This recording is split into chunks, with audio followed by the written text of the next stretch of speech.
Merhaba arkadaşlar, mutfağıma hoş geldiniz. Bugün evde ne meyve varsa yapabileceğimiz bir kek yapacağız. Çok güzel olacak. Tadı nefis oluyor. Önce 2 tane küçük elma vardı. Onları böyle küp küp doğradım. Ona 1 tatlı kaşığı tarçın, 1 yemek kaşığı toz şekeri koyup şöyle önce bir karıştıralım.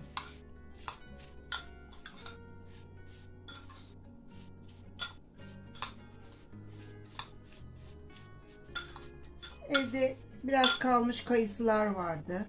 Elma, biraz üzüm, kuru üzüm var, ceviz var. Bunları bir kek yapacağız. 3 tane yumurtamızı önce kıralım.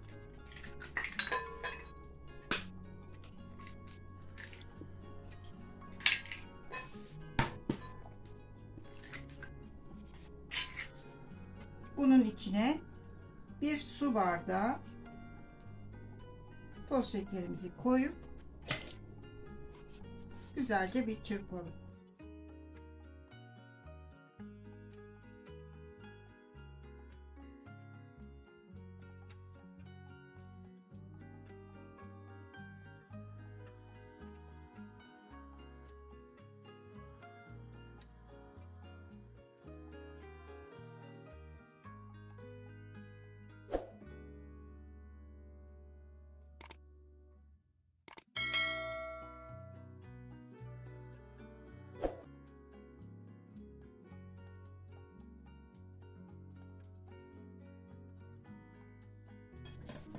Şimdi bunun içine 1 su bardağı süt,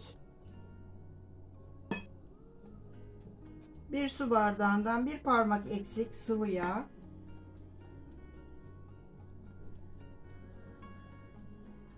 onu da şöyle bir karıştıralım.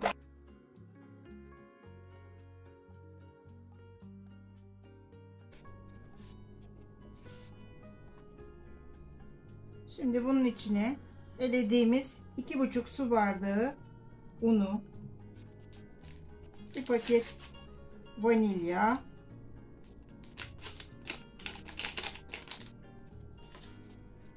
1 paket kabartma tozu,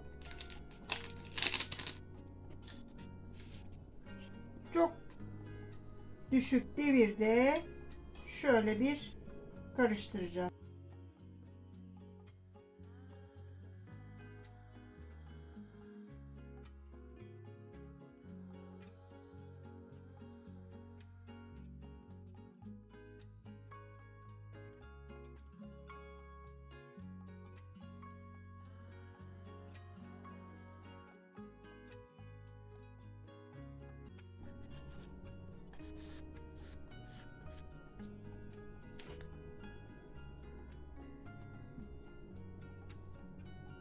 Şimdi bunu şöyle kelepçeli bir kaba, kek kalıbına döküyorum.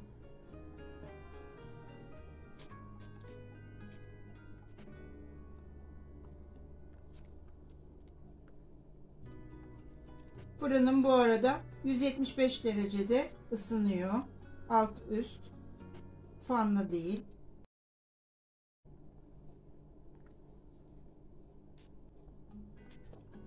Şöyle kabımızı,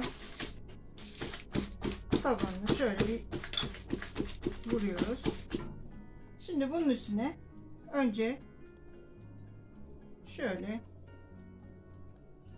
kayısılarımızı dizelim.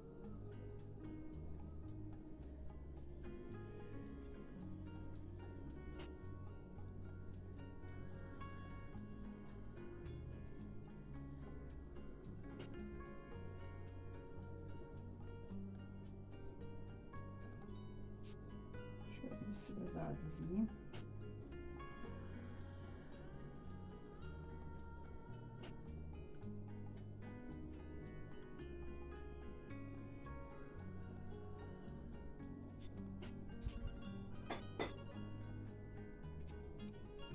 Şu elmalardan da şöyle kaşıkla atıştıralım.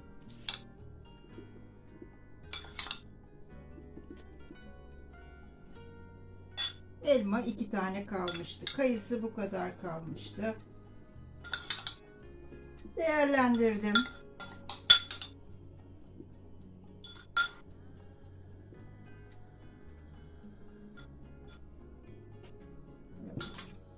Şimdi bunun üstüne de kuru üzüm vardı şöyle. Onları da atıştırıyorum. Biraz da üstüne ceviz.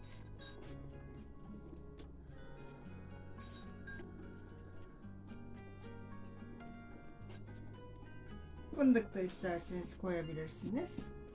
Evet. Şimdi ısıtılmış fırına kızarana kadar 35-40 dakika hiç fırını açmadan pişireceğim. Evet.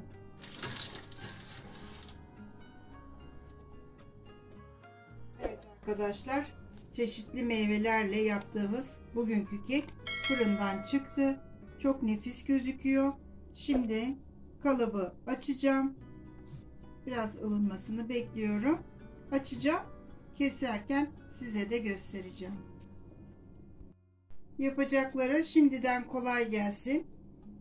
Afiyet olsun. Kanalıma abone olmayı, beğenilerinizi, yorumlarınızı bekliyorum. Herkese iyi günler.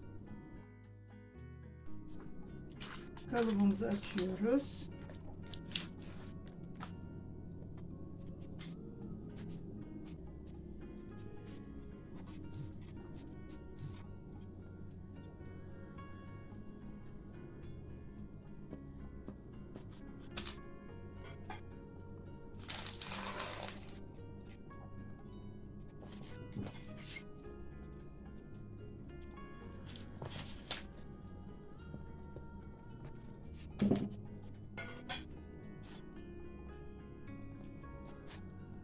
Daha sıcak, biraz daha soğuması bekleseydik.